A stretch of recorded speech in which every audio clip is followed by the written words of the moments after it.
Alrighty, give a roll call, please. Black. Here. Holt. Here. Martin. Here. Okay, let it be shown we have 3 aldermen present with 3 absent, House, Craddy, and Copeland. With that being said, we won't be voting on anything this evening, but can we at least pay our bills? Think Lance would allow us to use. I mean, I could maybe get a vote from Kevin Warren. I know gets email. Okay. And maybe a contingent vote, and I'll check with Lance in the morning. Yeah, I think. Those are at least the very least. But if we have people out due to COVID, maybe we can kind of reach Right. into our emergency bucket and pay bills. Yeah. I make a motion to pay the bills, and I'll not there yet, are we? Not yet, but yes, we get there, we can do that, and Lance can correct us later if he needs to. So, all right, moving on. Agenda approval, with that being said, we'll discuss bills here shortly. We are going to remove line item number 6, water and sewer progress discussion. We're going to tack that on to the next meeting as a reminder. The next and final meeting, regular meeting anyway, is Thursday, December 17th. Okay, Thursday, December 17th. So we will have more information on that next meeting. Moving on, if there's no other additions or deletions, motion to approve the agenda. Motion. Motion by Black. Second by Curtis. I don't even know. I mean, right? I missed the ones that you really want to pass, like the bills and maybe the health insurance, and Yeah. Lance's opinion. I mean, agenda approval, even, is it even necessary? Sorry, we didn't expect to be missing half our council this evening, so we can. It happens. It's been crazy times. Well, you've seen your regular meeting minutes. Is there any objections to anything you see? If not, we'll. I can add it to the next one as well. Okay. Next meeting, if you want. If you didn't see any objections, you have until the next meeting to find objections. Moving on from that. Bills be paid. You have all the bills. You have all the extra bills that we received, additional bills. Motion to approve the bills. Motion. Motion by Curtis. Second by Sam. All in favor say aye. Aye. Opposed? Okay, so the bills are paid. As long as Lance lets us. All right. Archer Elgin. Thank you for coming this evening, by the way. I know you've been speaking with Craig a lot here lately, and Alderman Black here and there lately, so I know you have some information for us. Yeah. Open up some discussion. So please come on up. Feel free to make yourself comfortable.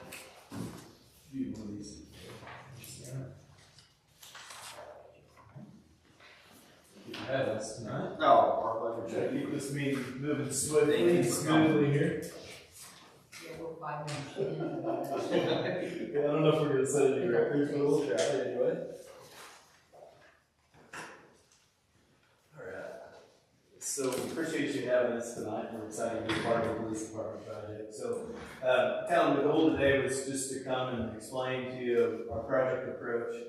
Because you do have several different kind of distinct options of how to move forward with the project. So what we're trying to do with this draft proposal in front of you is kind of balance an appropriate level of effort to help you make some decisions based on needs and costs, but not go so far down the road with design that we can't change direction, at the end of this preliminary design phase. So rather than put a proposal together for complete design services all the way to bid documents and beyond, we kind of took a phased approach and kind of provided our scope breakdown for what the first 2 phases of design would look like. So circling back around, we provided qualifications to design a brand new ground-up facility. Subsequently, there's been some interest in a piece of property that has a very nice building on it here in town. That there's some interest in perhaps looking at the possibility for retrofitting and possibly adding to that building to suit the needs of the police department. So what we want to do is take a very objective, high-level look at what the needs are, and then see if that fits that building footprint, or if it makes sense to build ground up, or if neither option are even feasible at the time. So what I thought I'd do here tonight, and very, very quickly, introductions. Cameron Schweiss with Archer Elgin. This is Josh Hindle, our architect. I think I've met several of you at meetings before, but apologize for not introducing myself. So real quick, we kind of walk you through what our approach would look like if we were to proceed with the project this way. The first step really is to verify the existing conditions of the existing PD. So to go kind of walk through that space, do some measurements, sit down with Chief Shelton and his staff, and just determine, what spaces are working well for them, where are they lacking, perhaps where are some spaces underutilized, and come up with a list of rooms and spaces that, in an ideal world, this is what the Cuba Police Department facility would look like, and obviously we want to plan for some future growth as well. Now the second step would be to go take a little closer look at the law office building, do a walkthrough, maybe take some measurements there, do a quick code analysis, and just determine, are there any really big ticket items, either from a code standpoint, or from a building infrastructure standpoint, or a security standpoint, that would just say, this just doesn't make sense for a police department. So those existing condition steps are necessary just to kind of do a sanity check and either rule out or continue proceeding through the design phase for both of those options. So as part of that initial phase, the goal of that would be for you to come out with an architectural program showing what the space needs are for the PD, as well as a very high level kind of rough order of magnitude cost estimate for either option. So if it looks like the existing facility with some sort of addition and some side improvements would work, we'd have kind of a high level plus or minus say 20% cost estimate for that. And at the same time, we'd have a cost estimate for a brand new building on the site next to the Malady Street that we talked about. So it wouldn't be a fine-tuned estimate, but we're hoping that at the end of that phase, there's a clear, we're looking at a new facility, or we want to pursue, this other building. So you'll have recognized what those big ticket cost items are, any efficiencies, and that would give you kind of an instrument to make some decisions at that time on what makes sense. So as part of that initial phase, obviously we have some initial meetings to get input, which is kind of where we start here tonight. And then about halfway through that phase, probably sit down or present to this group again and just say, here's where we're at, here's what we found, and get some consensus that we continue to proceed down this path, and then a final presentation. So at that point, we'd like to kind of present the program, the estimated costs, and then let you take some time to decide, which path to proceed with an actual preliminary design. So that second phase, what we're calling a 30% design, would actually produce a site layout and produce a floor plan and maybe some building elevations and kind of be more of a realistic picture of what this facility could look like. Once again, whether that's the retrofit or whether that's a new build, you'd have a set of documents that would really paint the picture of what this could look like. So it wouldn't be down to the nitty-gritty detail where you're deciding on colors and finishes and things like that. But it would be a clear picture of what quality, what size, and what does the site look like if we were to pursue either of those options. So without boring you with the details, but I'd encourage you to kind of look through our scope and make sure you feel like it's appropriate. We put a man-hour estimate together for each of these two phases. Kind of did a sanity check to make sure those reasonably compare to what the overall design fee would be for say a $3 million project, which I think was the rough order of magnitude kind of leading up to the project. But at the end of these preliminary phases, the benefit really to the city is we produce a final design contract based on the budget and the scope that you all decide to pursue. So if this becomes a smaller project, our level of effort is decreased, and you don't end up paying for design services on a larger project than you really need, and vice versa. It allows us some flexibility to decide, what level of effort and how big of a project is this really going to be in the end. So this is probably a 60 to 90 day process to work through this preliminary design and kind of get buy-in from all the different stakeholders. But once again, kind of wanted to get a draft in front of this group just to make sure before we provide our final contract to you that it seems reasonable.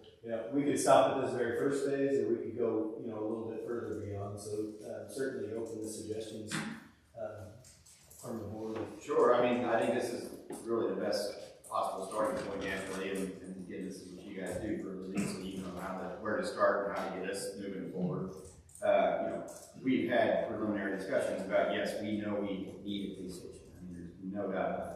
We have not had a lot of discussion about what we're going to be able to spend or how we're going to pay for it or what we need to do to make that happen, but we do know that there's a need and we need to start doing our homework, and that's where we're at with this right now. So this seems pretty well, you know, reasonable to me. I like what you mentioned, getting with Doug, going over to the existing facilities, sitting down with those guys. You know, they're the ones that in every day, they're the ones that know what they need for their professional use, what works, what doesn't, and then you can kind of translate that into, you know, building that you already kind of did a quick walkthrough in that's constructed, or we already know, hey, we do have some raw ground in town. That's going to be our probably most expensive option. Turning that into something that's going to be, you know, worth our time and efforts to build and have for the foreseeable future. No more band-aids. I mean, we're going to do it. We can afford it. We'll take those baby steps towards it. So this makes really good sense to me. 60, 90 days seems pretty reasonable. That puts us obviously through the end of the year, through the first couple months of 2021. But budget time, you know, for fiscal year 2022 is the end of June. So, you know, we should have a lot more information between us and you guys on where we want to look in that next budget year too, as far as the next steps. So, Doug, I'm sure you'll be eager to get with these guys and get them in and take a look around if you haven't already. You know, kind of start feeling out what your guys' needs are, and just kind of putting some thoughts down on paper. Sam, I know you've talked with Cameron a little bit about some things, and if you have anything to add at this point. I guess the only thing I'd add, and you touched on it, is we don't exactly know what we can pay for. Sure. Right. So, Yeah, I mean, but through your RFQs that you submitted, you know, and I don't know how, if you can speak about previous projects and that kind of thing, but, you know, it looked like you guys had recently done one in Owensville, which was, again, how many square feet? It's around 4,000. It's around 4,000. And it was about $1.5 million. So, I mean, that goes to show you right there, pretty expensive project. Sure.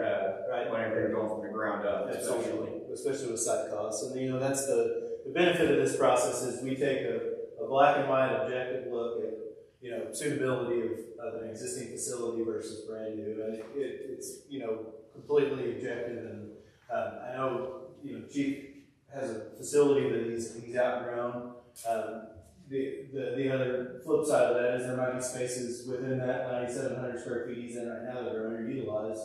And when we put this program together, you know, here's how much square footage you really need if it's used effectively and it's built correctly. Sure. So I think, you know, from a decision-making standpoint, it's hard for you as a board to make that call without having the tools. So and we might end up coming up with a third or a fourth Right. option in the meantime. I mean, you never know, but starting this preliminary process of the what's and the hows is obviously what's important right now. Absolutely. So we definitely appreciate you guys jumping on board to help us out with that. You spoke of future growth and looking into that situation. Are you talking about future population growth of the city, which would require increased police? I think we would want to consider that. I mean, even when we do an engineering report, you know, for a water system or a sewer system, we look at, you know, projected population growth over a period of time and try to make some, you know, not overly conservative decisions. But if it seems realistic that in 10 years you've got 3 more officers on staff, we don't want to design a brand new flagship police station, you know, that's going to be undersized 10 years down. Yeah, I mean, So, but the good thing is, once again, you'll have those tools to kind of know, you know, what are the needs, and you can make those decisions on how much growth do we want to plan for, and how much expansion do we want to plan for. Do we size it for today and know that we can add another bay of, another bay of building 10 years down the road? Do we design that expandability into the project too? So yeah, well, there's lots of options. helps us determine, you know, the parcel of land we need to be choosing as well. Sure, absolutely. So, you know, kind of the key coming out of this is just to immediately identify any major red flags, either on the proposed new site or the existing facility, and then just kind of build a realistic cost estimate for each option so you have some good decision making ability off of that document. So. So will there be, when we look at this plan that you come up with, are there always things on it we say, well, you know what, this probably is not, it'd be nice, but it's a wish, not a need? And will you be able to identify those, or is that left up to us to identify those? Oh, I think you might want to That's explain pretty kind of big. your process of Big that. concern in most building, schools and Right. same way. Sure, sure. It's Yeah, I what think the we're- biggest thing, would be, as we go through the existing, facility, would be to go through and see what works and what doesn't work. And then definitely a list of things that would be like, need to have versus a want to have technically. I think And I guess we just need to some weigh those preliminary options. costs associated. Absolutely. Yeah. Absolutely. Then we just need to weigh those options and to see what's going to work the best. And then I think at the end of this phase, we can have that must-have list organized as part of a preliminary cost estimate.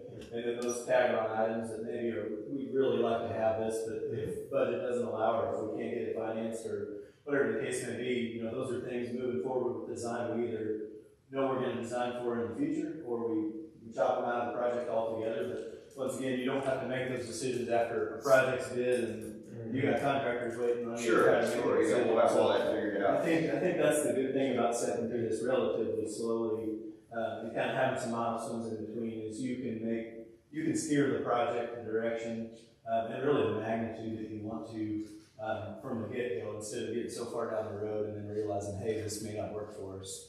I think this is a good approach. A good approach for you even from a budgeting standpoint because it gives you a little bit more time to make those kind of decisions.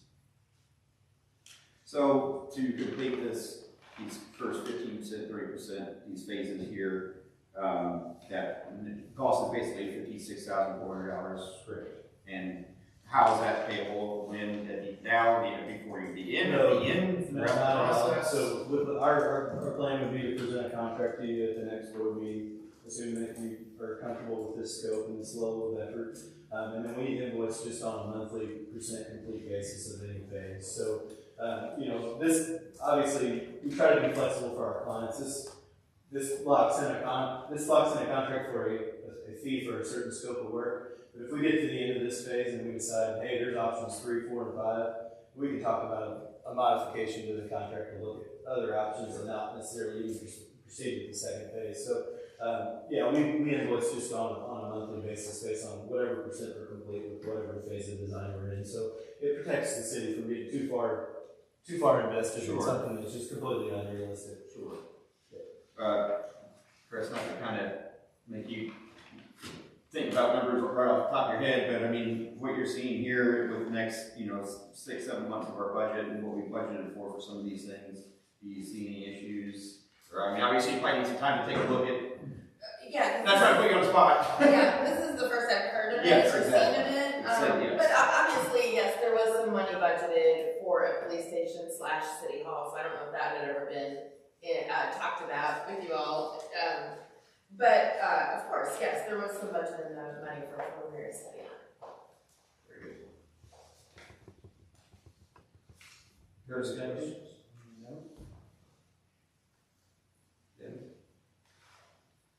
Well, I just think that we as a council have really never made the decision that we are going to, not that I'm against it, obviously we need it, but I don't think we really formally said, we're gonna seriously start looking into a police station, and we've been setting some money aside in the budget, but, and as you recall, the last time I said, well, wait a minute, there's no money involved here, we're just picking someone. Well, there wasn't for the RFQ, But yes. now we're talking $56,000, of the overall scheme of the police station, it's not a huge amount, but I still believe that we as a council should be looking at the sites that we have available, not just as a police station, but as a city overall. We have really, we need a much broader, long-range plan than just a police station. We'll do the police station, well, maybe that should be done in conjunction with something else, or what other needs do we have, what other options do we have for the properties that are currently owned. I don't think we really had a good roundtable type discussion on this, so, while I'm not opposed to the police station per se, I think, and maybe for $56,000, $6,000, we'll get that information. Yeah, I mean, That's my hope from this, is That's to fine. even understand if it's even possible. It's gonna provide a variety of options as building from the ground up or using an existing building and kind of what some costs are gonna look like, so then we can kind of go in the direction we need to go. I think we still need to have some serious discussions though about the property that we have. Which one? 5 acres or All of the all of properties them? that we have. We have a building on the other side of that wall that is humongous. I mean, huge.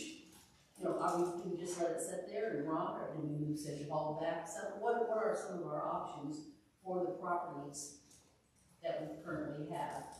And I think we need to investigate. I'm not suggesting we put a police station, I'm just saying, do we focus on this at the expense of letting things deteriorate? Because frankly, the city is really great at letting our property go downhill. Case in point, the visitor center that hasn't been maintained in 15 or 20 years. A hole in this building over there that I don't know how long it's been there. I mean, as soon as I told Craig it was fixed immediately, but we do not take care of the properties that we have. So it's kind of like buying your kids toys, you know, you don't play with the ones I've got, I'm not getting any new ones. So I think we as a council really need to have some serious roundtable type discussions on what are some of our long-term goals for the properties that we currently own. Sure. And I'm sure these gentlemen would be more than happy to view other buildings and properties as part of the process. And help us select what might be best for us, so, absolutely, I don't disagree with that at all. You know, we've had, again, very preliminary discussions about some of the existing properties as far as Metco. And there's quite a large building over there that we could do a lot with. But then we ran into, well, we don't feel this is a safe place for a police station, so. But Again, we can have, we can come to a we table. didn't really discuss that. I agree, well, previous administrations even, you know, so yeah, we can hold a special meeting too, and, talk about our options here. There's a big building on the other side of this wall, like you mentioned. Chris mentioned that there's money for possible a city hall / police station addition, if that's the route we want to go. You know, Well, and I from a think money standpoint, and whenever I'm running that a 4,000 square foot building costs about $1.5 million from the ground up, give or take, I think that kind of limits us. But yet we have existing properties as well that would help, you know, cover some of those costs. So, very preliminary, and we have all the means we need to have about it, that's for sure. I'm certainly not opposed to this. Eventually, we got to get the ball moving forward one direction or the other, and I think this is kind of the best way we need to start, in my opinion.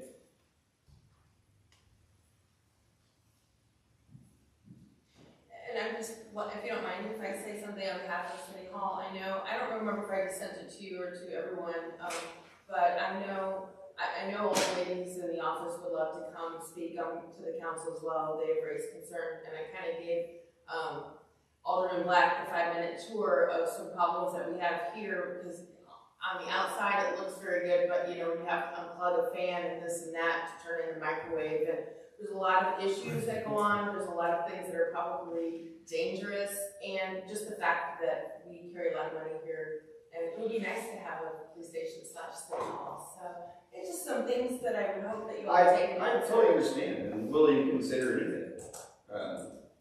You know, then that's going to be a conversation of what we do with this in the building next door. I mean, And maybe this could be it, you know. That's it. yeah, put some money into this.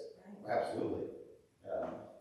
And make it more secure and Right. safe I and would up just to hope date. that we could be involved in some Add more conversations. space on this side, expand the whole council room over. I mean, options. Yeah, because I think we there's a lot of live options here. there. We You know, live here over 40 hours. would this work on this side with the courtroom and the police station all together? You know, is that a feasible possibility, or is it not big enough? You know, again, Chief Shelton feels that, and again, I'm not putting words in your mouth, but during, again, preliminary conversations that the office space, this, and what's available next door isn't near big enough for a police station. Well, again, maybe you can help us with that whenever you meet with them and take a look at the space he's using now compared to the space he needs, because then that opens up, well, we still have Metco. You know, that could be our city hall and public works. That's certainly not out of the question. If this building is being used, you know, there's a couple of pieces of the pie, I feel like. We have 5 acres over by Milano Trinity. We have a gigantic Metco building that's the city's. And we have this facility here that's not bad, but needs some work. And then we have all the square footage next door with an upper level that totally unfinished, but obviously needs a lot of work, you know? But if we start talking about spending money, what's gonna be the best direction to go with that? You know, we only need 2 of the 3 pieces, really. If we build on our new 5 acres and we make this a much bigger and better city hall, then that opens up options for us to do something with Metco, whether we sell it to a potential industry or whatever we might do. Or if we decide to use our Metco building for our city hall and our public works, and we put this and transform this whole thing into a really awesome police station, okay? Now we have our 5 acres available for future retail. Or, you know, any way you want to spin it, there's options, and we just need to figure out what's most feasible and what's the best, and maybe Debbie, that's kind of what you're kind of Yeah. leaning towards too, because we haven't had those exact conversations. But I'm hoping that maybe this will help us kind of start meandering our way through what the best Because possibilities I are looked going to at be. your paperwork that you gave us to look at it, very impressive work, but you know, the first thing that I'm thinking of, because I'm from that area, is, well, look at the police station in Effingham, Illinois. And then I'm thinking, Effingham, Illinois, I know, and we don't need a police station like Effingham, Illinois. We have to remember that, you know, future growth is great, but I've been here for 45 years, and the population has probably not increased census by 500 people. Sure, right. So, and there's no reason to think it's going to. Has our police force increased? Yes, and for various reasons, I'm sure, but, so I think we want it adequate and maybe a little beyond, but I don't think we want the Taj Mahal here for something that, you know, we're into where we have to do what's best for this community. I think we can all agree we want something that makes financial sense for you. Absolutely. Financial sense with a definite need. You And know. justification to our people that live in this city. Absolutely. We can't, you know. And again, you know, this building, it definitely needs some attention. I don't disagree with that. And if City Hall stays here, it would probably make a little. But I think difference. there's more than what you're seeing. Like if I took you on the tour, I took Sam on, you'd be like, oh, okay. I see what you're talking about. Right, but I mean- we did slap lipstick on a bit, basically. Sure, but it's probably things that if we put some money to can be fixed and made right. Oh, sure. You know, and would probably be cheaper than building the Right, $5 million. but even our living space, even like we're the hub of all the records or whatever, we have very limited space, so the building is enormous, but yet we just have, Right. you can see my desk, it's like piled in, yeah, we If don't we have can enough. find a way to make all this next door your guys' and usable and safe and nice, that would probably help tremendously, and now it's not wasting space anymore. You know, and again, we have the Metco building, which we know we can fit. We can fit all kinds of stuff over there. So it's just about what direction do we want to go, and how are we going to get this police station? That's why we need that round table discussion. Well, I don't disagree. Was hoping we'd have 3 more aldermen here tonight. It's not their fault they can't make it, of course, but you know, I can set another meeting for next Tuesday night and hope that we have people here and we can have this round table discussion. But we need everybody in the same room to do that. So preliminary ideas, each gentleman can help us with that. Help us fit some needs with our existing buildings. This one, current police station, the building in town, 5 acres, whatever it might take. And then as a council, start thinking about, you know, City Hall has needs. How do we want to handle that? Do we want to start taking a deeper look at our Metco property and making that our public works in our City Hall? Do we want to leave it right here and put money into this building? If we rule out that this can't be a police station, we just have to kind of take a look at these options and then choose a path to move forward. So back to this, at this point in time, we really can't tell them, give them the go ahead because. Well, it's kind They of weren't on the- really needing an answer until. No, not necessarily. But one thing I'm hearing tonight is maybe it makes sense to even pull this back, you know, 1 level higher, because we were focused on a new police station. Maybe it makes sense to back that up one more level and say, let's look at these 4 city facilities or city properties.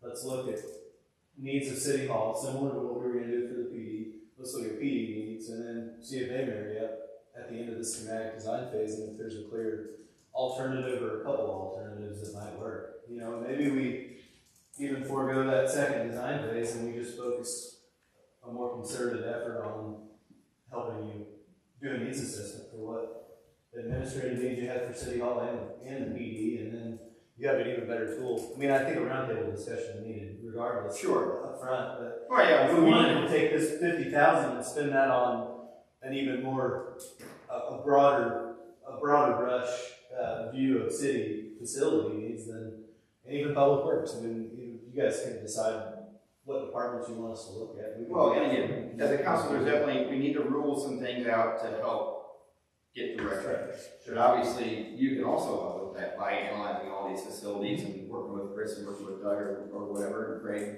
to help us with that. You know, the biggest need, the most dire need in my opinion, and again, Chris, please don't take this the wrong way, is definitely trying to figure out how to pay for a police station. Because I mean, what they're in is squander. At least you guys have something that I know it needs updated, but it's safe, it's secure. We can make it more secure with if there's anything that threatens you. But you know, you're not getting rained on. You know, you're in a secure building. And I'm not knocking your opinions, but I look at this building and I think it's beautiful and it's lipstick on a pig or whatever you will. We have a structure next door that we deem structurally sound, and you took a look at. Well, I'm sure we could probably put some money in here to make it safe, secure, and right. And also give you the space that you need. Maybe I'm 100% wrong, and you guys in the early council will determine that this makes a terrible city hall. We need to sell it or bulldoze it down. But we need to make that decision. We talked about moving it over to MEPCO, but then we were met with public resistance on we don't want our city hall located in that part of town.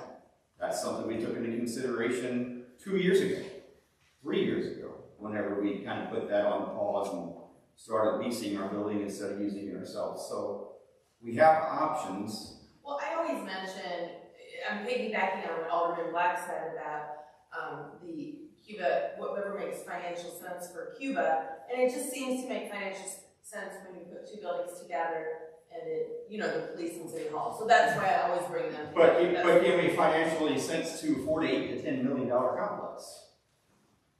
Right, but apparently you were talking about another building too, and I don't know, I mean, I wasn't involved in that conversation. I don't know how we could fit in there, or maybe even here, like you said, like they were saying, and that's all I'm saying is, you know, the financial sense to put two together. I get it, I get it. I just worry about the cost of that, knowing that, you know, what 1.5 make it nice and it go. Yeah, I was a little taken aback when I saw the scope of the Owensville jurisdiction and the price tag. Right. I think if you're looking at a bigger facility, your cost per square foot should go down. Because they built the most compact facility they could build that still suited their needs, but you know, from a security standpoint and a finish standpoint, it's got all the same parts and pieces as you need. It just squished into a smaller footprint. And that site was very costly to develop. And you know, that would be my fear of just throwing out a per square foot cost to you guys is, you know, by the time you do grading, you run utilities and storm and all the things that are associated with a new build, sometimes that gets overlooked in the planning phase, and pretty soon you realize, well, shoot, we got $250,000 worth of sidewalk to do, and we didn't plan. Right. So I think, you know, I think that just kind of taking all those factors into account from the beginning of the planning process is important, so you can make educated decisions and don't get hit, you know, later in the project after you're committed. Right. Curtis, give me some thoughts on our existing properties here with this building, what we have next door, and with the MEPCO building, and just the needs that we might have. Well, if Christine needs more room in this area, and we can use this over here, why not use it? It won't cost you a fortune to fix it. Right.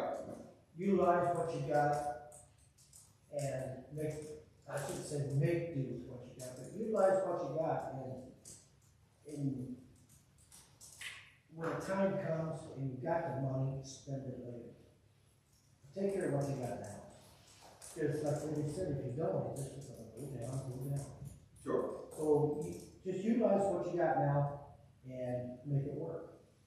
Now, And like we keep saying, where's the money gonna come from? Exactly. People aren't gonna pass a bond, they're not gonna go for tax increases, anything like that. But we're gonna go in debt for 10 years, 15 years on bigger projects, when we got other stuff that has to be taken care of too. We got a sewer project coming up we need to take care of. And we need to get that done before it's too late. So, Agree with 100%. And again, that's some of my concerns moving forward too, is doing this feasibly, meanwhile meeting the needs and making it last and not just putting a Band-Aid on it. right. Would a really, really big, huge, giant, awesome $15 million facility be cool? I'm sure it would, but what's the reality here? And again, whether it's for a city hall or whether it's for a police station or anything, and maybe I'm totally wrong, and we very well may determine that I'm totally wrong in the very near future, and that's totally fine with me, but something just tells me with all of this space over here that we already have constructed, we could probably put some money into it and make it pretty nice. And add up a lot of additional space on the property that we currently have, that people are happy is in central location of town. And again, I could be wrong. It may come out that that's a terrible idea. That's just me thinking out loud. I think without trying to disparage anybody else's thoughts, wants, or needs. You and I have talked about the properties that we have and the resale ability. We know that at some point we could sell the Metco building. We have almost no doubt. This would be a much tougher sell if we were trying to get rid of this property. It would be much more difficult just because of its location and what it is. So. And let me just point out, I'm not in disagreement. This is a great location. This is a great giant area. I was thinking of financially making sense to combine two buildings because I think it's going to be, and believe me, I'm no expert. I just feel like it's going to be bigger than anyone anticipates because I think we have more problems that you even know. Our floor is not level. We don't have the insulation. You know, we have to wear space heaters and then they blow up the microwave and you know what I mean? There's just all those things where I'm thinking it's probably going to be a bigger deal than anyone anticipates. And just even our closet with the hot water heater and everything, it just looks a little probably not up to code. I don't know that for a fact. There looks something like there's something seriously wrong there. And I know we've had people go up on our roof and say it looks kind of like a electrical nightmare. And so, you know, we could be, you know, I'm just, there's a lot of things. I agree. We don't want to end up running into what the current police station is now here, then we're back to square one again. You know, so those are definitely some things we need to look into, whether we can have these gentlemen help us with that, or we really need to let Joe Miller spend some time over here, going through what's in existing, or what's in existence, and maybe we can help make that all part of this process, if you guys are willing to do that, or if that fits the scope of what you guys do. Absolutely. So we can talk all night about it. I think what we need to do is definitely, have you guys get with Doug and Craig, Chris, or whoever you feel necessary, start taking a look around here and over there. The law firm building, the current police building, and we already know what raw ground up will do for us. And start having, so you can start getting some of your schematics together on what's going to be best for us and some of these options that we're kind of brainstorming on. And in the meantime, we will be sure to do our homework and try to get the full council together so we can have a roundtable discussion about some of these things that we're discussing internally here. You know, whether we want to rule out this option entirely. Okay, well good, that helps us narrow down our look to these other 2 or 3 options. So it sounds like we need to do some more of that on our end, no doubt. But this kind of gives you guys a really good starting point, I think. Any changes to this particular scope of work that you want us to make in advance of presenting this to the full board? Do we want to add? Well, is kind of what we're throwing off the cuff. Add any change? Absolutely. I think we probably want to spend more time in this first phase, on this first page. And Okay. we add a couple of properties. And I mean, like I said, there's a man-hour estimate associated with this work, so it's a matter of saying, all right, we're going to spend 8 hours with Chris, and we're going to go through this facility. We're going to go, you know, we're just going to probably increase the scope of work in this feasibility study phase. And we can break that into a separate task order, or we can do it, I mean, it makes sense to do it all together if council's ready to move forward with kind of that master planning. So I think we probably need to spend a little time with that, and then maybe we kind of hold tight on the preliminary design phase and hold it, assuming we're able to make those decisions coming out of the programming phase, then we can kind of hold tight to the preliminary design phase and use that to kind of further pursue the project or projects. Like I said, the reason we wanted to share this tonight is for feedback, and if we need to just draw a line in the sand somewhere and scratch some things now and maybe enhance the scope of work in the first phase, I mean, I think that's a good approach from an overall city standpoint, because you'll show you've done your due diligence and looking at. So hypothetically, we have our December 17th meeting. That's a Thursday. I don't know if either of you would be available. Sure. If we're ready, to where maybe you could have that brought to us with more of the scope on the first 15%. Yeah. And in the meantime, we'll be sure we have our meeting before then, so that way we know more about which areas we want to look into, and then that helps you guys, whether we accept it that night, you bring a contract to us, we should go to, we've done our due diligence and figured things out on our end. I don't see why on that meeting we couldn't, go ahead and vote on that preliminary contract on the 15% phase and start letting you guys really dig in on some of these bills. And so, some things might change.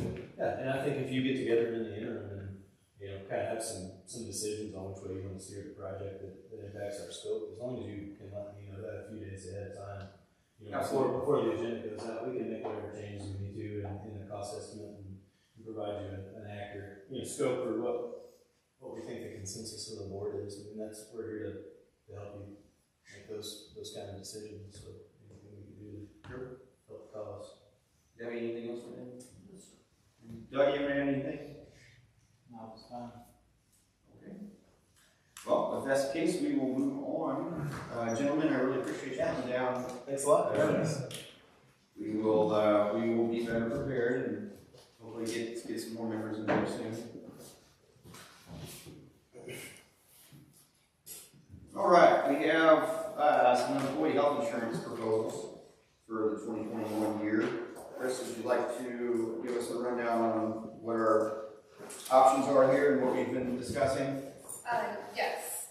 First of all, I want to say thank you guys for listening about the City Hall thing. I know very much that the police station needs a new police station, but just thank you for hearing and having someone check it out. I appreciate that.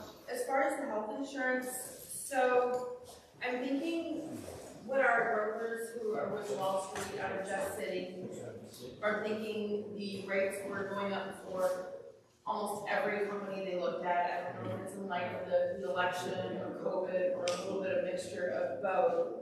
They said ours was relatively small in the scheme of things for other companies they've looked at. They've seen some in the neighborhood of 20 to 40%. So if the city of Cuba kept their exact policy that they have now, no changes whatsoever, it's a 14% increase on the policy. We can go down in different, keep United Healthcare and go down in the richness of the policies where it will raise the prescription costs, which I'm kind of thinking that's what most employees use are the prescription costs. And of course, their primary care and specialists, we're talking it more deductible and co-insurance, and whereas our current policy only goes into that scope of the policy when you hit the non-networks. So you can see what I gave you on page 3 are, we currently have the silver, what we currently pay for it monthly and annually, and then next to it, it shows the silver with the renewal, and that's the 14%.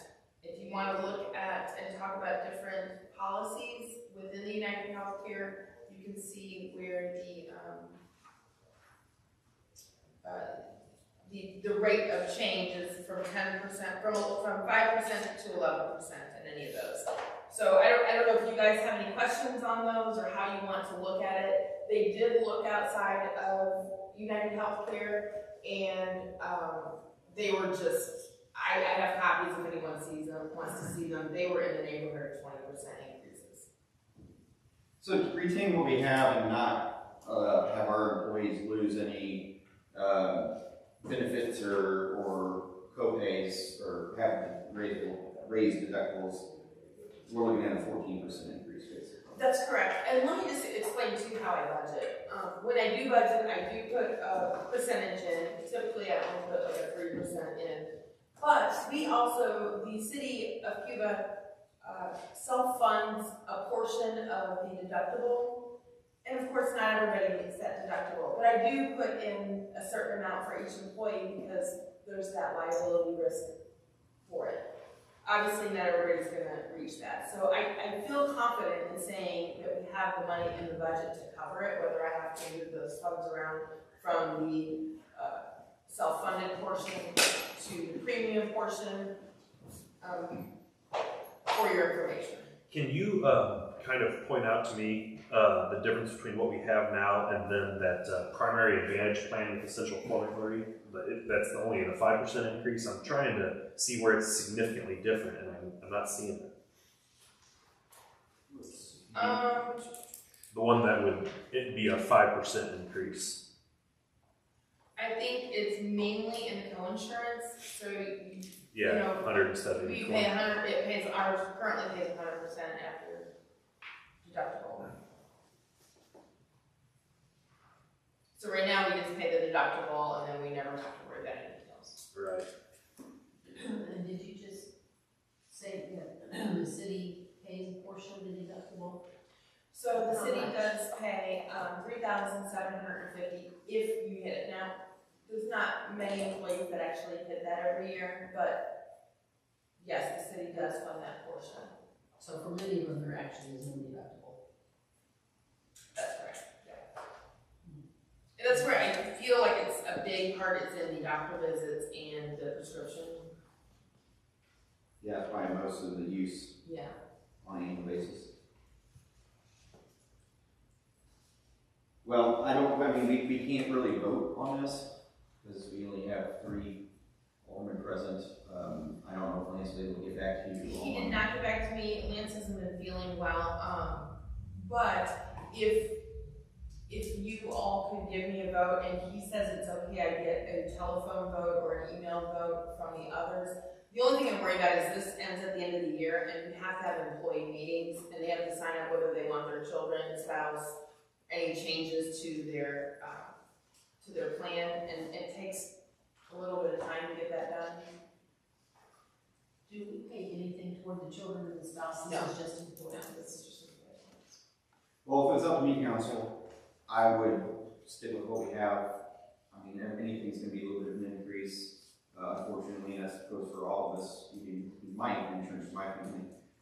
It's great insurance for our employees. We know it works. We've worked with them before. I think it's something special we offer that everybody really appreciates. Why change a good thing? I know it's obviously an increase that nobody wants to see, but that's part of the insurance world these days is every year premiums go up. If we get another 20% increase next year on the same plan, then we may have to do some shopping. But what we see available to us, I'm not seeing anything that's too extravagant outside of what we already have. So that's just my thoughts on it. If you guys please throw in your 2 cents. The only thing I'm wondering is on the one I mentioned with the 5% increase. I wonder, and of course we can never really know what's going to happen, but how often the max out of pocket is ever reached by any of our employees. I mean, I'm sure it's happened when something catastrophic happens, but I agree with you. It's just 14% is rough. No, it is. Well, and am I reading that correctly? For an individual out of pocket, the maximum on the current plan is $7,900. When you're looking at, would be $8,300. Yeah, that's what I So was. that's a difference of $400, but we're already paying almost $4,000 a Yeah. So, I mean, I think that's more than generous on our part to do that. Yeah, the max out of pocket is only $400 more on that one. Is that correct? Am I looking at that right? That's what I'm seeing, if I'm reading it correctly.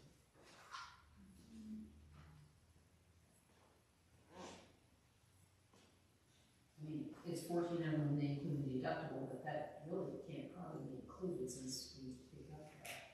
Yeah, and just for the record, the portion that the city pays, it's on a tier system, so employees are responsible for the first $500 of the deductible before the city will even, pay anything on it, and then the free, so it really is as your premiums are going, or as your expenses are going up. I'm wondering if we wouldn't be ahead to pay more than the deductible to get the lower rate even. Do, that deductible that we're paying, is that an insurance type thing that we have? Yeah, so we have a third party administrator Right. through the last weekend. So if the max out of pocket increases $400 on this plan, we could add $400 more that we paid to the deductible and then drop down to the lower plan because it's the same out of their pocket. And it's the same out of the employee's pocket, but it's less out of the city's. Am I thinking correctly? I think you are. My only,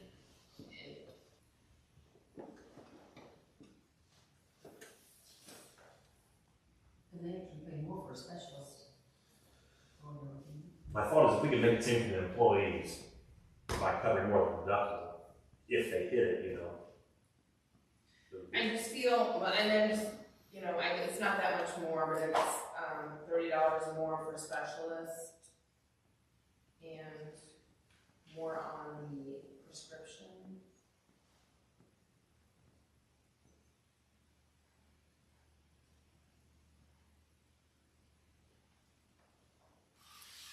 And on emergency room.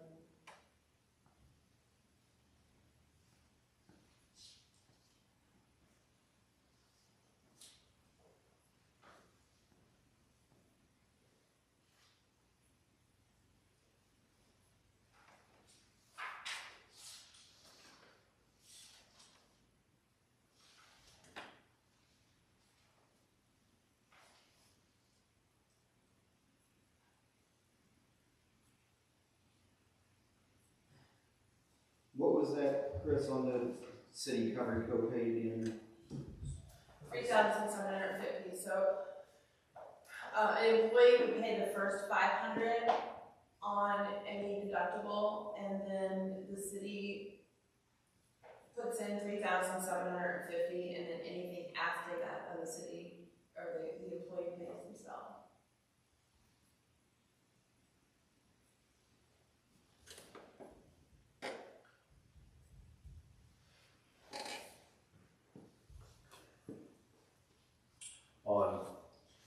So from what it's going to be with the 14% increase versus the 5% increase, it's going to be $39,883 more a year. We have 42 employees, so we could pay $500 more towards the employee deductible, and that's still an $18,000 savings.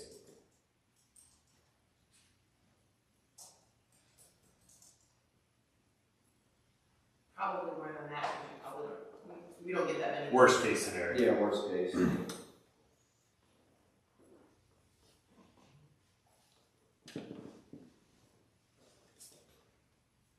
maybe ask what you think. Yeah, no, I mean, with the city paying the deductibles like that. Yeah, I mean, it's if a we big can, difference. do the same for our employees that save money. Yeah, no, for sure. I'm not seeing any major loss of coverage or network. I'm trying to see if I can find that. I think the only place that I see a difference that they might be more concerned about would be in the prescriptions. For tier 1, it's the same. Tier 2 would cost them $15 a prescription, if it was a tier 2 medication. That's exactly right. I don't know how many tier 2 medications. I think that's taking. And then tier 3 goes up too, so we might as doing that for.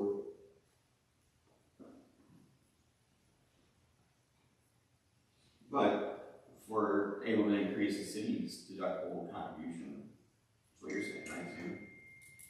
Yeah, we would increase each employee's, I just calculated $500 there. And it still saves the city around $18,000, worst case scenario.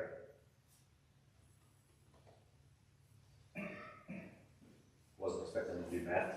Well, no, but I mean, taking, you know, you would have to look at these plans a little bit differently if there was no such thing as the city helping with co-pays. Right. But that, bringing that into light, that's certainly. But the city doesn't help as much as you guys would think, because employees are responsible for the first 500, and typically,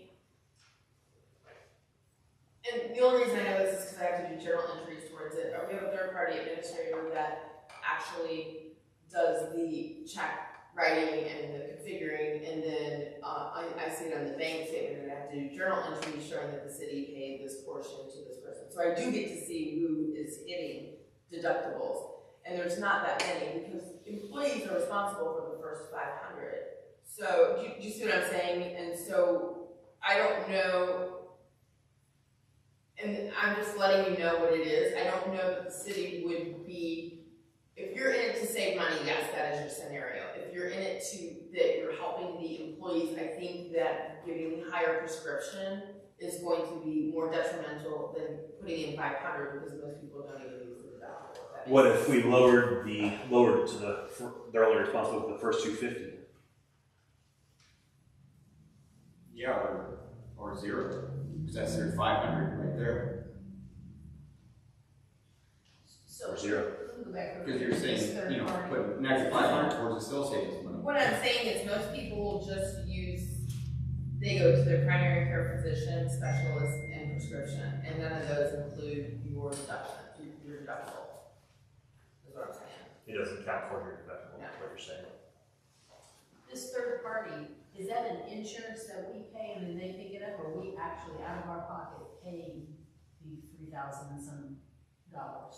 We actually out of our I mean, pocket. because we had something years ago at school where it was just a extra little insurance, and they're getting paid, we had to pay so much, and then after that, we actually had to pay it, and they reimbursed you for it.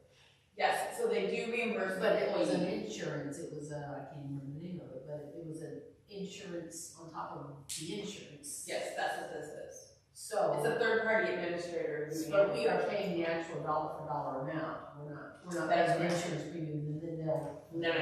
We pay the employee, what they do with it is their problem, because. No, but what I'm saying is, we don't pay this third party as an insurance, as secondary No. insurance. No. Okay, gotcha. Because that would be even better.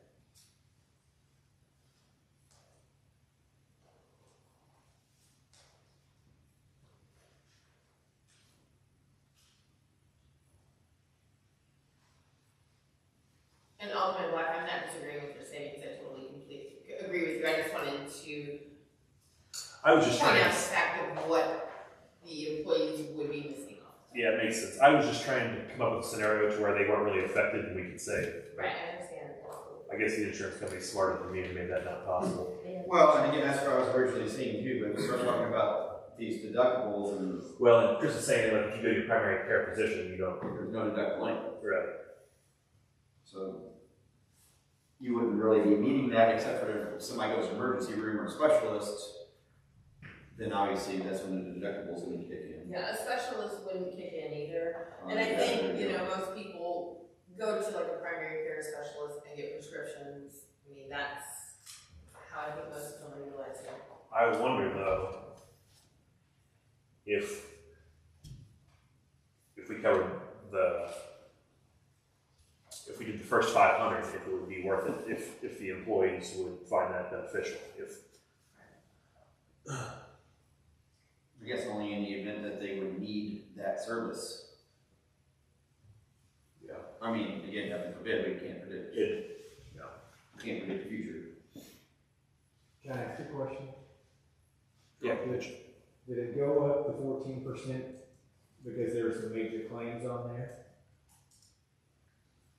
So what they told me They don't know if it's because of the election or because of COVID, but everyone has seen some rate. We're under 50 employees, so it's very private on what illnesses people have, and they all have to do them individually. Yeah, I've already been made aware that mine's going up for me and my family. I mean, I think it's gonna be pretty Everybody common. else is, that's children are retired. Exactly, it's unfortunate, but. And there's nobody big like deductible, so I guess I'm. Do you know what the increase was last year over 2019? Going off the top of my head and trying to remember it, I can look back and correct myself. It was either 8% or it was 4.3. It was like something like that. It's never gone down, Yeah. believe it or not. But I don't believe it was 14%.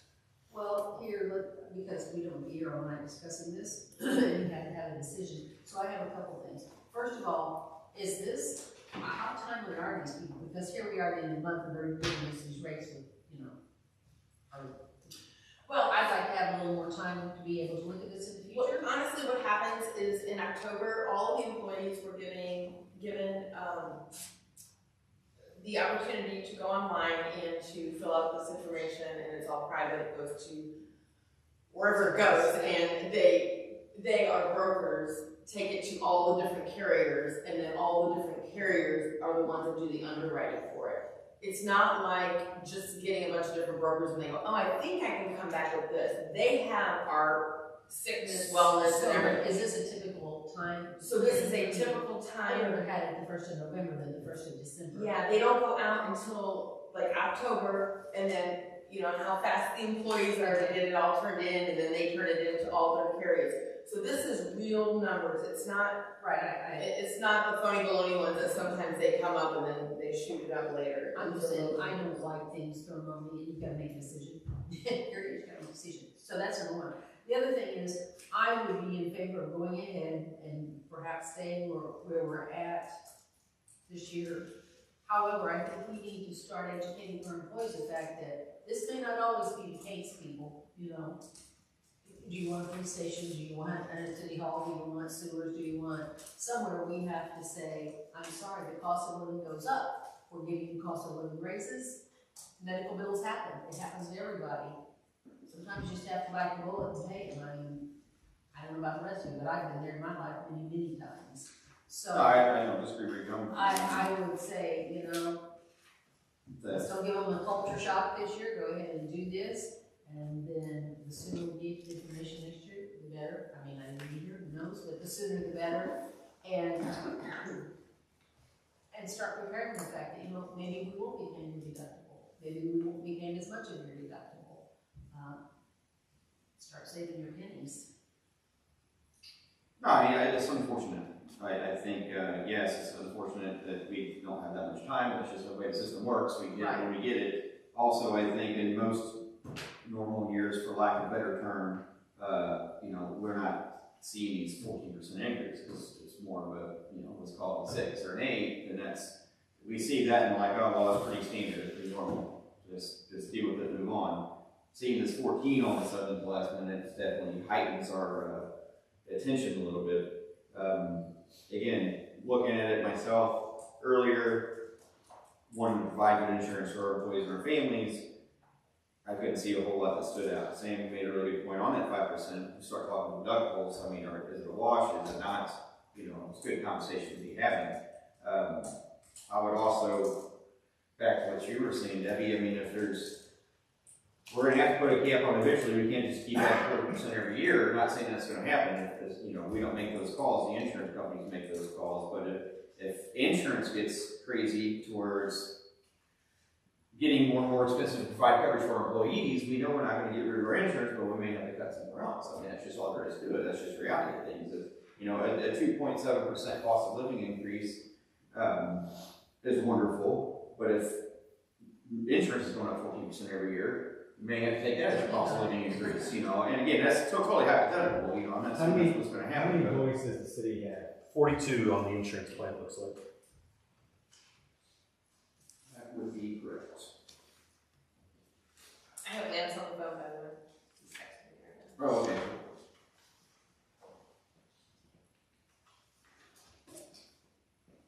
I wish things would just go cheaper, but that's not how it works. Much cheaper, less expensive. Less expensive, yeah, cheaper sounds cheaper. He mentioned, of course, now with this discussion, he mentioned, can we get anybody by phone? I'm sure we probably could. They weren't part of the discussion, but we could give them a quick rundown. Easy. Just say maybe, maybe not. And maybe they can pass the bills. Let me see if Mr. Grady is available. Sam, did they give the city a rating? Like, did they rate us healthy, unhealthy? I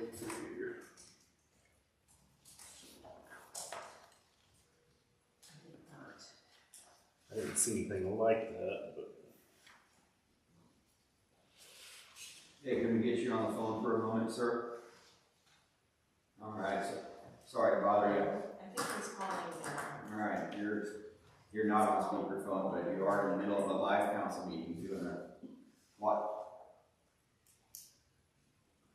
Okay, gotcha. Well, hopefully you get feeling better, sir. One thing, would you mind giving us a yay or nay to pay the bills? He said it would have to be on speakerphone though. Okay, well, I'm gonna put you on speaker, okay? You gotta be on speaker, you ready? Two conversations going on. Okay, here we go. Hello, Warren. You want me to put you on speaker? Okay. He's putting him on speaker. Warren, is it okay if we pay the bills? Or do we need to go through the motion again properly, Chris? Does he need to do it, they need to go through the motion again properly for the bills to be paid? Because, a motion was made by Curtis Holt and seconded by Sam Black, and everyone said yes. The only person we were missing is an extra alderman, and Alderman Grady is now on the phone. Can And he say he is yes? saying to pay yes. the bills? Yes. He is saying yes to pay the bills. He said that's fine. Okay. Okay. Bills are And then paid, thank you, same sir. with the health insurance. Okay, now we're gonna just give you a rundown on our employee health insurance, okay? It's up for renewal for 2021. We just got it in our hands and Yes, we don't it's have just much deciding time which one to make our decision and allow the employees adequate time to study it and get their dependents on it and all that stuff. So what we're looking at, which I think is gonna unfortunately be pretty common this year for most of us, is the current plan that we had with everything staying the same, not losing any coverage, not raising any deductibles. We're looking at a 14% increase in the premium, which again, that's no good, but you know, that's what we're looking at. Now, if we look at some of the other options, we spoke at length about a plan that has a 5% increase rather than a 14% increase. But what we see here is we see some increased cost in the prescription deductibles, co-pays rather, as well as some increased cost on the deductibles for some of the different services. I'm trying to look. Regular,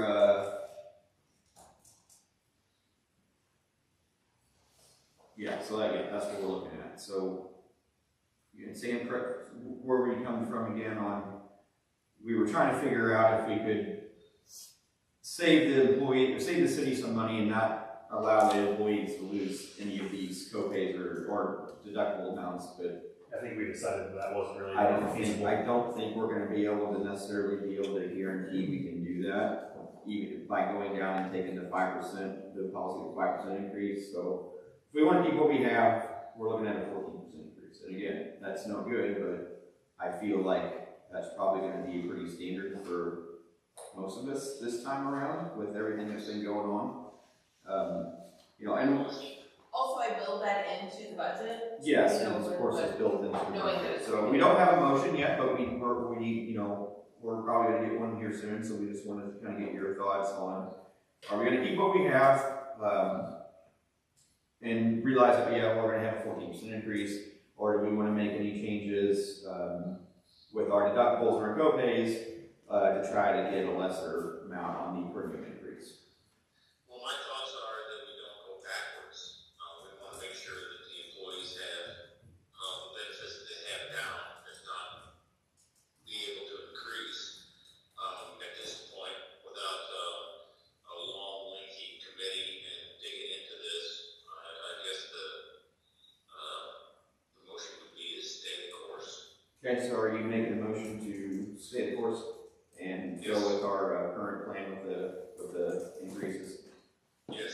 motion by Grady to keep our current plan and accept the 14% increase. I'll second. Second by Black. All in favor say aye. Aye. Opposed? Okay, so let it be shown that measure passes 4 votes to 0 with Alderman Copeland and Bouse absent. All right, thanks Warren. Sorry to bother you. Hope you feel better.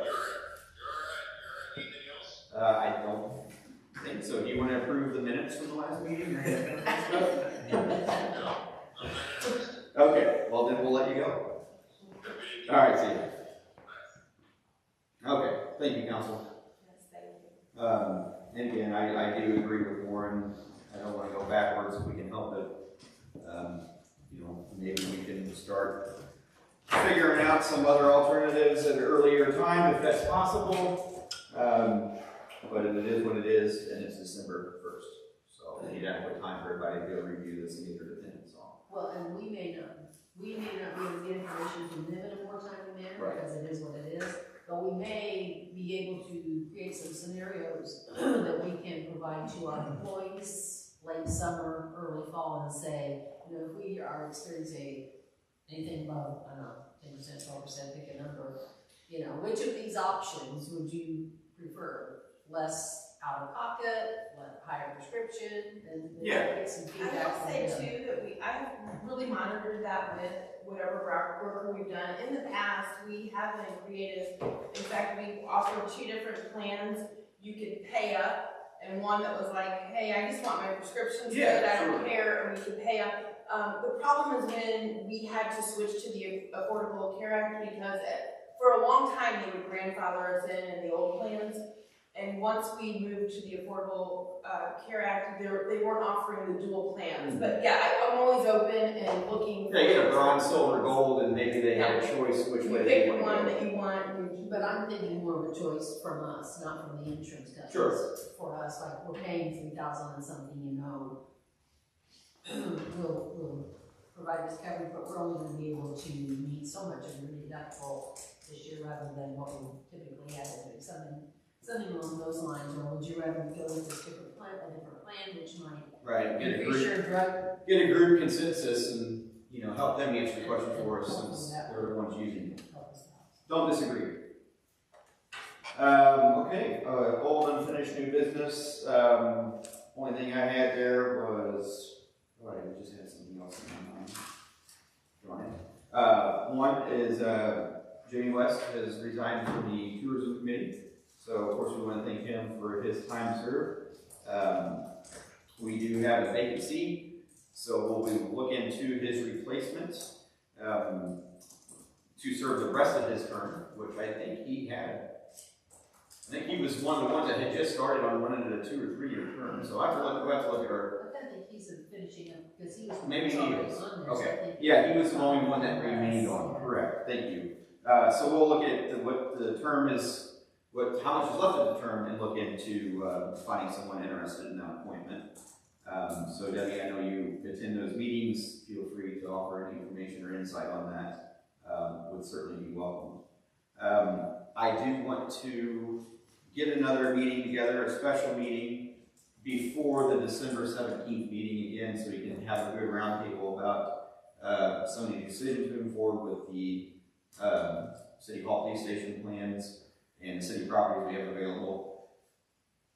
I know Kevin will probably be out for a little while. Chris, do you have any idea when his quarantine will be over? He just had tested today, but I know that his wife is positive, so I don't know how that could be a lot longer since his Yeah, well, we can only do what we can only do, and people gotta, keep themselves safe. That's most important. So, I don't know if maybe we can tentatively put in Thursday the 10th. Does anybody know if they already have any other engagements with holiday stuff that evening? Thursday, December 10th. Is it? Feel free to. We can pencil that in now. If there's any conflict, please let me or Chris know. So that way we can try to accommodate everyone, or as many aldermen as we can, so we can have this conversation there. But maybe pencil that in. Okay, Thursday, December 10th. To have that conversation. And again, with that being said, there's a lot of needs. So let's look at let's try to keep it positive, and look at, the opportunities that we do have and that we can take advantage of from a positive standpoint to make all this work better for everybody. Again, we have a large facility that was gifted to the city with the original intent for that to be used as a public works building in any way possible to benefit the city of Cuba. That was the face-to-face meeting I had with the individual, Sean, you were there, that gifted us that piece of property. We did have discussion on that. Discussion kind of died out. We had a open forum at Recline. We had some individuals from the public come out and speak against it. Maybe that's something we could entertain doing again. There had been preliminary, no on-the-record conversation at all about if the police station worked over there. If it will, it will. If it won't, it won't. We just need to have these conversations, and we can have a deeper dive on this on the 10th. So that way we can rule things out. Start ruling things out will help us in our focus. But at the same time, we can be positive and proactive, knowing that we do have some valuable resources with that building, with that 5 acres of raw land, with this structure and the existing structure over here where we could put some money into it, or if we encumber other properties that the city doesn't currently own. Those are our options. We're thankful to have options, so let's just kind of go at it with a positive mind and positive outlook and really think about what we can do as a council and as a group to make this happen, move forward, and do well for the city of Cuba for the next foreseeable future. I'd like to see where something get built, whether it's a joint structure or just one structure or whatever it is, that's going to outlast all of us. So now's the time to do that, and let's just work together in a positive manner so we can make that happen. And I think these gentlemen are going to be helpful too to come visit with everybody and offer their expertise. Because believe me, I'm the furthest thing from a structural engineer. So that's all I have on that. Debbie, do you have anything you'd like to add? A few things. Number one, maybe it's just me, but this nuisance thing is not working out for us. I continue to say this, I don't know what we need to do, but it is, I don't know if it's follow through, I don't know what the problem is, but the property on Vance Street, right in front of where your equipment is sitting, we've got to stop this thing of, oh, they went over and they cut down, a square foot of weeds, and so they're working on it and we drop it. That can go on in another 2, 3, 4 months. That property is still in very bad shape. There's a house on Fair Street that is continually in bad shape as far as dumping their trash in the yard. Probably the biggest problem is this garage that's on Springfield. I think the property owner's School Street address perhaps, but the garage is on Springfield. That thing is literally falling down and it's wide open. And we have talked about this, we have discussed this, Lance isn't here, so I don't know what liability, but all somebody has to do is go in there and let that fall on them, and somebody's gonna be in big trouble. And I think since we know that, and we have talked about that, and we have done nothing about that, that we might have concerns about who can be responsible. There's also a trailer on Circle Drive that is totally not habitable. And I talked to the owner, and he was going to get rid of it, but it's still sitting there. And then there's the property on Wall Street, that little bitty street that's, I want to say it's behind Darrell Lehman's, west of Darrell Lehman's office.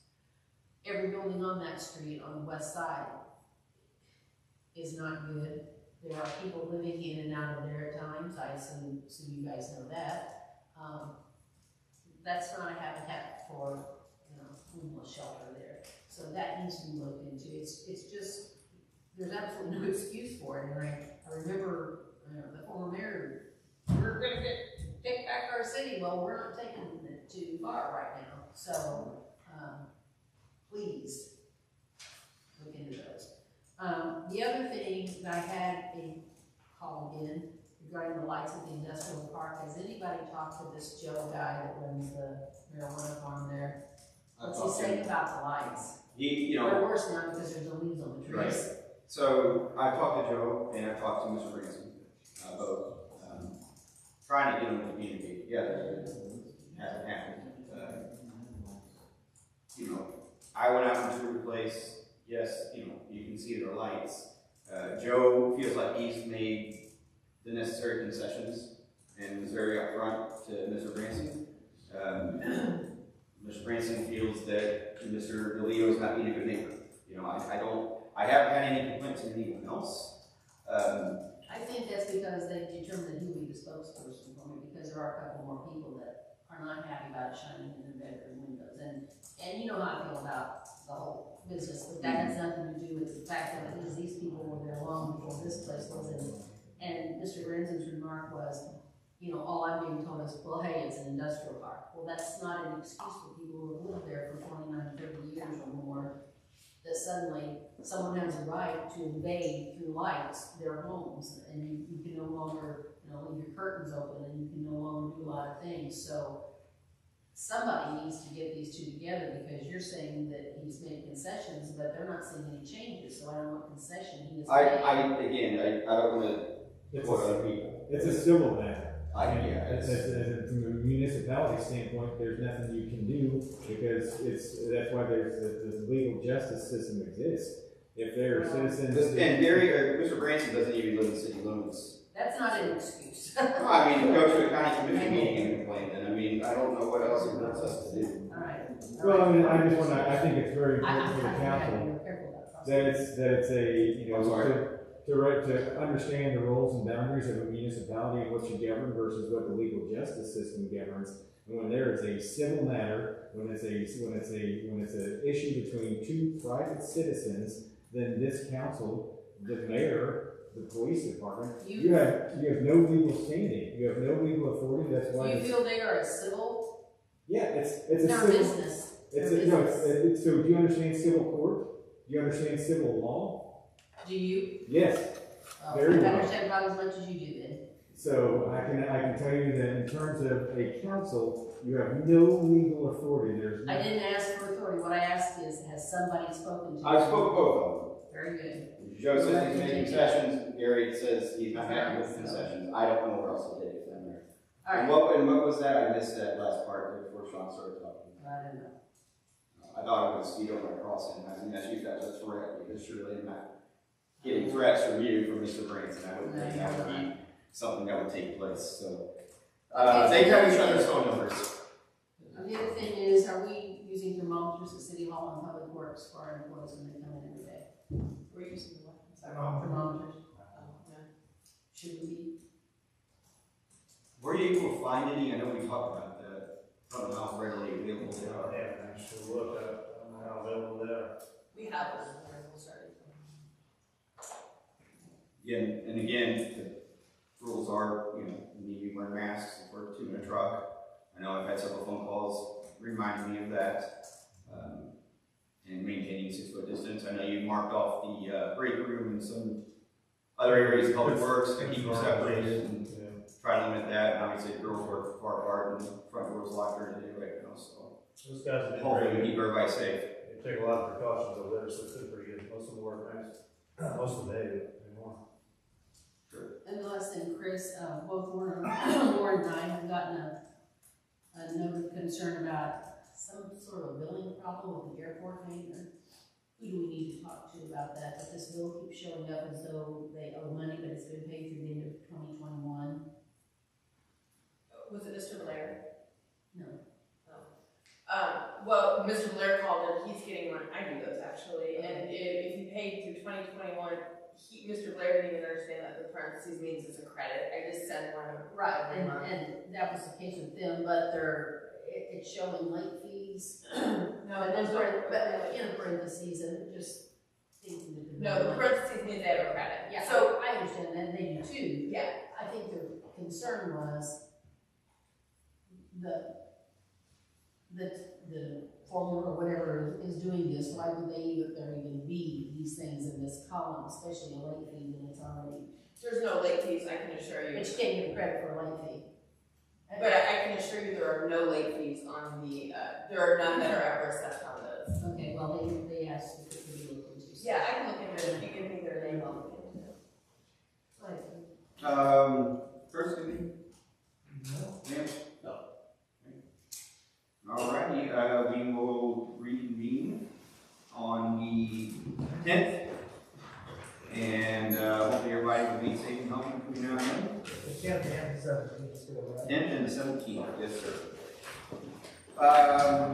Motion to adjourn. Motion. Elect? All in favor, say aye. Opposed?